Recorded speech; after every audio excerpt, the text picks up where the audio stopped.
Assalamu alaikum wa rahmatullahi wa barakatuh. I was waiting for the mic, but inshallah it'll be here, and I hope you could all hear me, inshallah. And I wanted to actually start with welcoming you guys all and thanking you for coming on such short notice. It was actually supposed to be like one of those shady college campus weddings where we have like few family people and just get married and that's about it. And then it turned uncle and auntie, you know how they are, mashallah. So they invited their whole gang and everyone, and we have everyone here. So jazakumullahu khairan for coming, and I really appreciate this. Also, we're supposed to have an imam, but all of them are at Amja. So they're busy, and I called a bunch of people. So you have a pseudo sheikh over here. So inshallah, I'm going to try my best to do it in the right way. Another thing I wanted to say before I begin the khutbah is actually I wanted to give props to Uzair. So Uzair, mashallah, he just flew across the pond by himself. You know, flies 18 hours, comes here, meets the girl for the first time, meets the parents, you know, and then he proposes. That takes a lot of guts, mashallah, tabarakallah. So, you know, props to him for that. And also I just wanted, the last thing before I begin, is that about 17 years ago I got married, alhamdulillah. And I was the most hated person in the world to Ayman and Sohan. Because I was taking their api away from them, right? So it's now your turn. And my kids are hating on you right now. That you're going to be taking their api or their khada away from them, inshallah. So the sunnah of the Prophet ﷺ was to begin with the khutbah. And I wanted to just give a reminder, inshallah, first, and then for myself and for all of us, and then inshallah we'll do the ijab and qubul. So, Bismillah ar-Rahman ar-Rahim. Inna alhamdulillah, nahmaduhu wa nasta'inuhu wa nastaghfiruh, wa na'udhu billahi min shururi anfusina wa min sayyiati a'malina. Man yahdihillahu fala mudilla lah, wa man yudlilhu fala hadiya lah. وأشهد أن لا إله إلا الله وحده لا شريك له وأشهد أن محمدا عبده ورسوله أعوذ بالله من الشيطان الرجيم يا أيها الذين آمنوا اتقوا الله حق تقاته ولا تموتن إلا وأنتم مسلمون يا أيها الناس اتقوا ربكم الذي خلقكم من نفس واحدة وخلق منها زوجها وبث منهما رجالا كثيرا ونساء واتقوا الله الذي تساءلون به والأرحام إن الله كان عليكم رقيبا يا أيها الذين آمنوا اتقوا الله وقولوا قولا سديدا يصلح لكم أعمالكم ويغفر لكم ذنوبكم ومن يطع الله ورسوله فقد فاز فوزا عظيما أما بعد إن أصدق الحديث كتاب الله وأحسن الحديث حديث محمد صلى الله عليه وسلم وشر الأمور محدثاتها وكل محدثة بدعة وكل بدعة ضلالة وكل ضلالة في النار قال النبي صلى الله عليه وسلم النكاح من سنتي فمن لم يعمل بسنتي فليس مني. So the Prophet sallallahu alaihi wasallam, he mentioned in a hadith that the nikah is part of my sunnah, and whoever does not apply the sunnah or does not practice the sunnah, this person is not from us or from me, from my ummah. And in another hadith he mentions الدنيا متاع وخير متاعها المرأة الصالحة. So he says that this dunya is a provision. It's something to use, and he said the best provision is a righteous woman in nikah, basically, or to marry a righteous woman. And so may Allah subhanahu wa ta'ala inshallah give us all of those things as righteous women, and let us benefit from that, inshallah. I wanted to give a short reminder now about something, you know, I think that we see it in the movies all the time. So before marriage, usually in movies, you see people really happy. And they show them on TV shows, they're dating, they're doing all sorts of fun activities, and then as soon as they get married, what happens?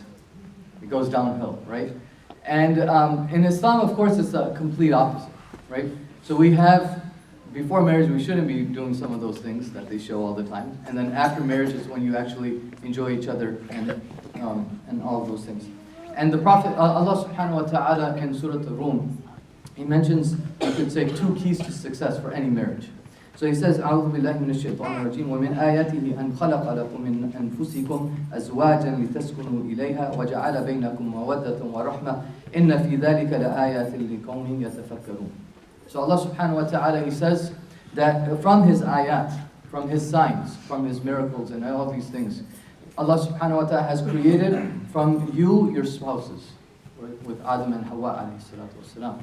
And then He says, لِتَسْكُنُوا أَزْوَاجًا لِتَسْكُنُوا, so that they may find tranquility between each other. And this word itself, لِتَسْكُنُوا, it comes from sakana. Those who studied some Arabic before, it means sakina, it means tranquility, it means something that's moving and it comes to rest. And so, when we find in our spouses, inshallah, this is one of the purposes of marriage, to have sakina with each other. And when you have a house, you call it maskan, or a place where you live.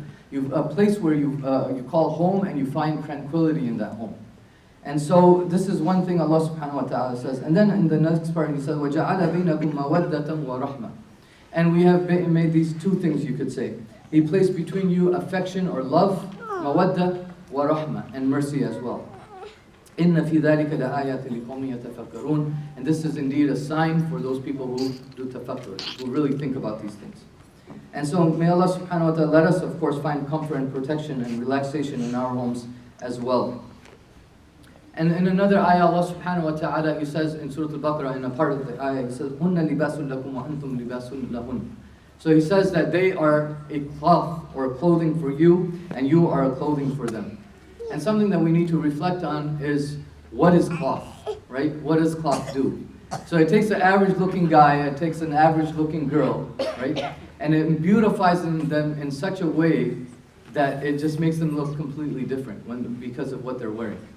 And so this is something that we find that in this, the husband and wife, they should beautify one another.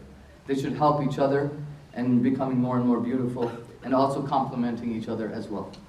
Other thing is that clothing protects you, right? I'm from Michigan, so you need a lot of clothing there. And so clothing protects you, and in the same way the husband and wife, they protect each other and from all these different harms and different things that have come to them. The third thing, that clothing covers your faults and hides your secrets. And just like a sister on a bad hair day, they cover up with hijab and everything like that. So in the same way, the husband and wife, they cover each other's mistakes and faults. And the last thing, the clothing, especially your undershirt and so on, it's the closest thing to you. And so the closest thing to you should be your spouse. And you should be able to tell them with anything. And the Prophet ﷺ in a hadith, he says that if a person has there are four sources of happiness, and he mentioned a pious wife, a spacious house, a pious neighbor, and a means of transportation that is fast and pleasing. So may Allah subhanahu wa ta'ala bless us with those things. And last thing, what I want to do is give some tips, because this is not just for, the khutbah is not really just for the people who are getting married, but actually for all of us. And that's why the Prophet ﷺ would give it like a reminder to everyone. And the ayah from Surah Al-Ahzab, Allah subhanahu wa ta'ala says, لَقَدْ كَانَ لَكُمْ فِي رَسُولِ اللَّهِ أُسْوَةٌ حَسَنَةٌ لِمَنْ كَانَ يَرْجُو اللَّهَ وَالْيَوْمَ الْآخِرَ وَذَكَرَ اللَّهَ كَثِيرًا. So Allah subhanahu wa ta'ala, He says, indeed, you will find the best example in the Prophet ﷺ's example, right? So we should be following the sunnah of the Prophet ﷺ in everything we do, of course. And so what are some things that we could do, inshallah, from the sunnah of the Prophet ﷺ, as well as maybe some other tips as well. So there's a book that was interesting, it was called How to Date Your Wife, okay? And it's lots of different tips on how to, make each other happy, you could say, in different ways. But of course, the Prophet ﷺ in a hadith, he says, خَيْرُكُمْ خَيْرُكُمْ لِأَهْلِ وَأَنَا خَيْرُكُمْ لِأَهْلِ. He says, the best of you are the ones who are best to their families. And he says, أَنَا خَيْرُكُمْ لِأَهْلِ. And I am the best with my family. And so, what are some things that the Prophet ﷺ would do? First of all, we should dress up for one another. A lot of times when we're at home, especially me, we're just kind of dressed down, right? So a lot of times we're just wearing sweats and t-shirt, we smell, we stink, whatever. And we just think, oh, it's not a big deal, we're just at home. But Ibn Abbas radiallahu anhu, before he would enter his house, because most of the time, what do we do? When we're exiting the house, we put on some, cologne or any perfume or whatever, and then we leave.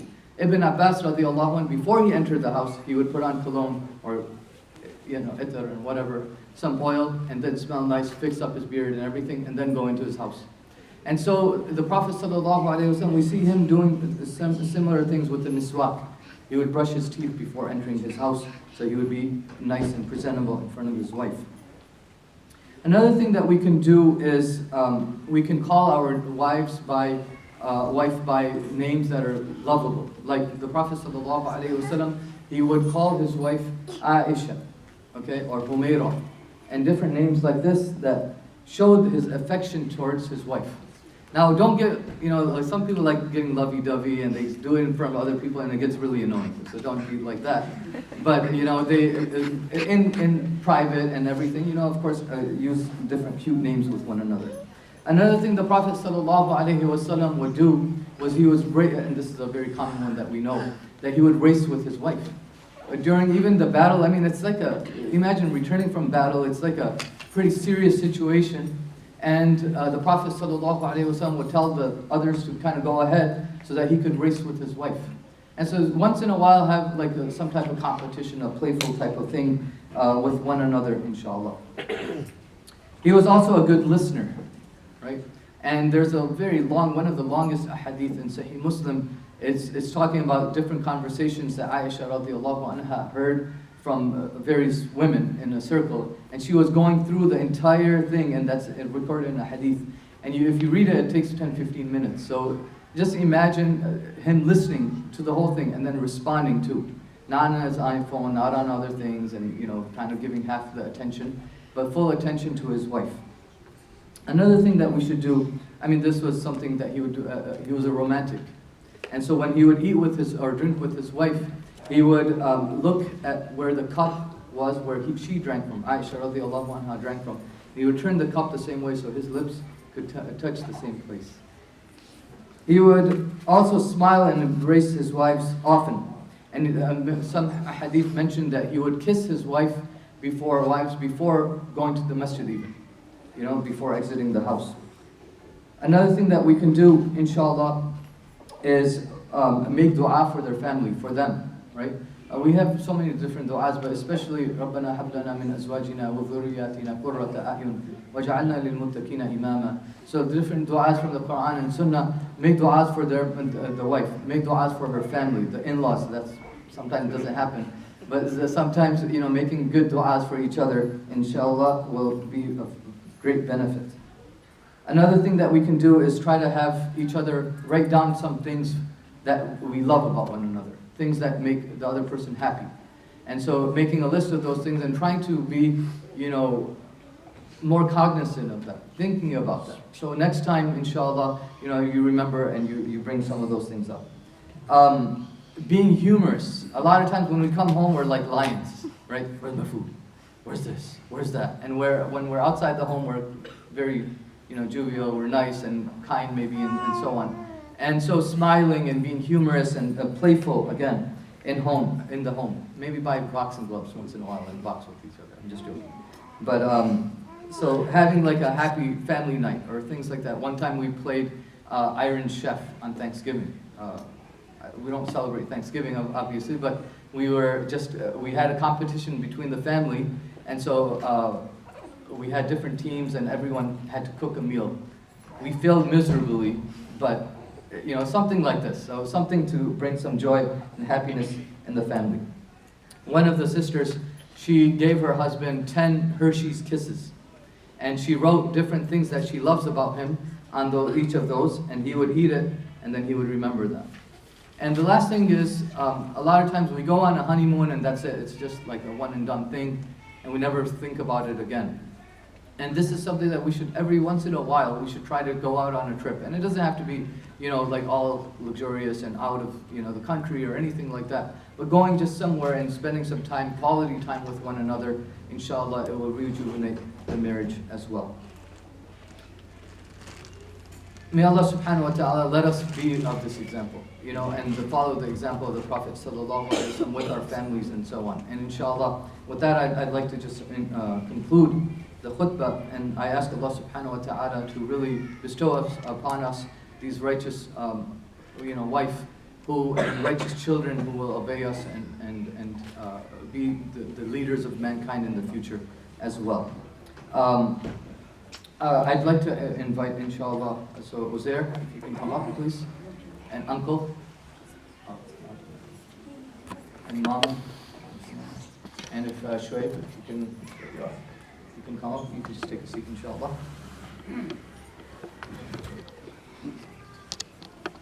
My father-in-law, and he's also the mother of Ayman Qureshi, and we talked before and he gave consent and everything, so I'll just ask you one more time.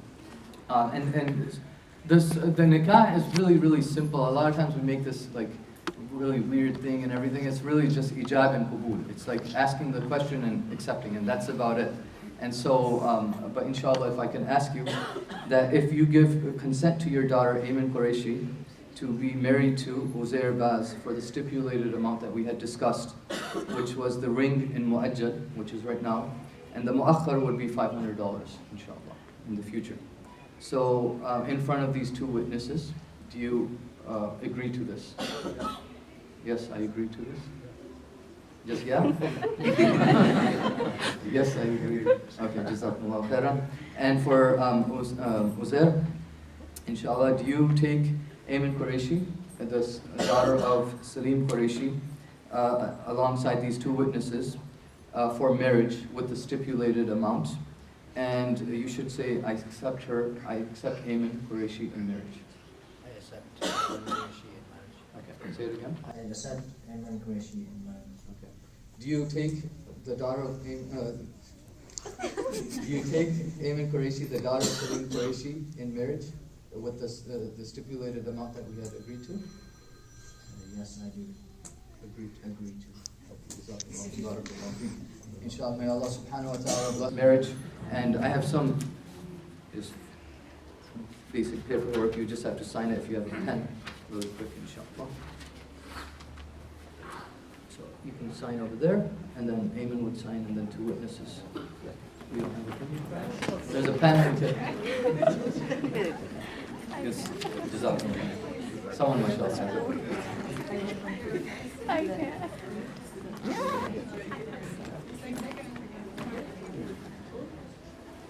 So may Allah subhanahu wa ta'ala bless them, inshallah, bless the couple. If I may ask, I know there's a Jamaat visiting, mashallah, from the northern San Francisco. If I can ask the brother to come and make dua, inshallah, Shaykh.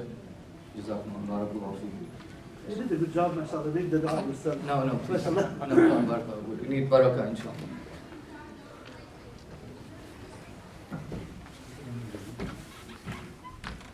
Sign card.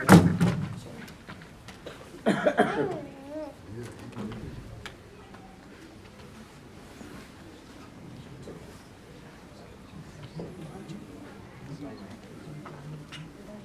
love your speech. Can you leave it behind? I'll give you a copy. So, Assalamu alaikum wa rahmatullahi wa barakatuh. Alhamdulillah, Brother Waseem did a great job. May Allah subhanahu wa ta'ala reward you. And may Allah subhanahu wa ta'ala make us all understand. I just want to add a couple of things to Brother Waseem said. That Brother Uzair, this is the time to harvest a lot of reward. There's so much reward that Rasulullah sallallahu alaihi wasallam mentioned as when you married. First of all, the hadith that you complete half of your deen. Now you have 50% completed. Now you have to work on the other 50%. The other thing which is, subhanAllah, you smile now for your wife and she smiled back for you. Allah subhanahu wa ta'ala smiled for both of you. And when you touch her hand, Allah subhanahu wa ta'ala forgive all the sins that you committed. Because just only touch. So Allah subhanahu wa ta'ala is so kind and so, alhamdulillah, rewarded for all this amal. So inshallah we'll conclude it inshallah with dua. Bismillah ar-Rahman ar-Rahim. Alhamdulillah Rabbil Alameen. Allahumma laka alhamdu alhamdu idha radit. اللهم أعنا على ذكرك وشكرك وحسن عبادتك. اللهم إنك عفو كريم تحب العفو فاعف عنا يا كريم. اللهم اقسم لنا من خشيتك ما تحول بيننا وبين معصيتك، ومن طاعتك ما تبلغنا به جنتك، ومن اليقين ما تهون به علينا مصائب الدنيا، ومتعنا اللهم بأسماعنا وأبصارنا وقوتنا أبدا ما أحييتنا، واجعلها الوارث منا، واجعل ثارنا على من ظلمنا، وانصرنا على من عادانا، ولا تجعل الدنيا أكبر همنا ولا مبلغ علمنا ولا إلى النار مصيرنا، ولا تسلط علينا بذنوبنا من لا يخافك فينا ولا يرحمنا. اللهم يا رب العالمين ارحمنا رحمة تغنينا بها عن رحمة من سواك. اللهم يا رب العالمين بارك لهم في زواجهم هذا يا رب العالمين. اللهم بارك لوزير يا رب العالمين وزوجته حياة هنيئا يا رب العالمين مليئها بالإيمان والتقوى من الله سبحانه وتعالى. اللهم اغفر لهم وارحمهم يا رب العالمين. اللهم اجعل يا رب العالمين من ذريتهم من يقوم على دينك وينشر دينك في ربوع الأرض يا رب العالمين. اللهم بارك لهما وبارك عليهما واجمع بينهما في خير. اللهم بارك لهما وبارك فيهما واجمع بينهما في خير. اللهم اغفر لهم يا رب العالمين. اللهم تب عليهم وتقبلهم برحمتك يا رب العالمين. اللهم اجعل بارك لهم كما باركت لفاطمة وعلي يا رب العالمين. اللهم بارك لهم كما باركت لسيدنا محمد صلى الله عليه وسلم وخديجة يا رب العالمين. اللهم بارك لهم كما باركت بين إبراهيم وهاجر يا رب العالمين. اللهم وفقهم لما تحب وترضى. اللهم اكتب لهم الخير كله عاجله وآجله ما علمنا منه وما لم نعلم، وابعد عنهم الشر كله عاجله وآجله ما علمنا منه وما لا نعلم. وصلى اللهم على سيدنا محمد النبي الأمي وعلى آله وأصحابه وسلم تسليما كثيرا. سبحان ربك رب العزة عما يصفون وسلام على المرسلين والحمد لله رب العالمين. And congratulations, inshallah. Make your home filled with laughter. Let's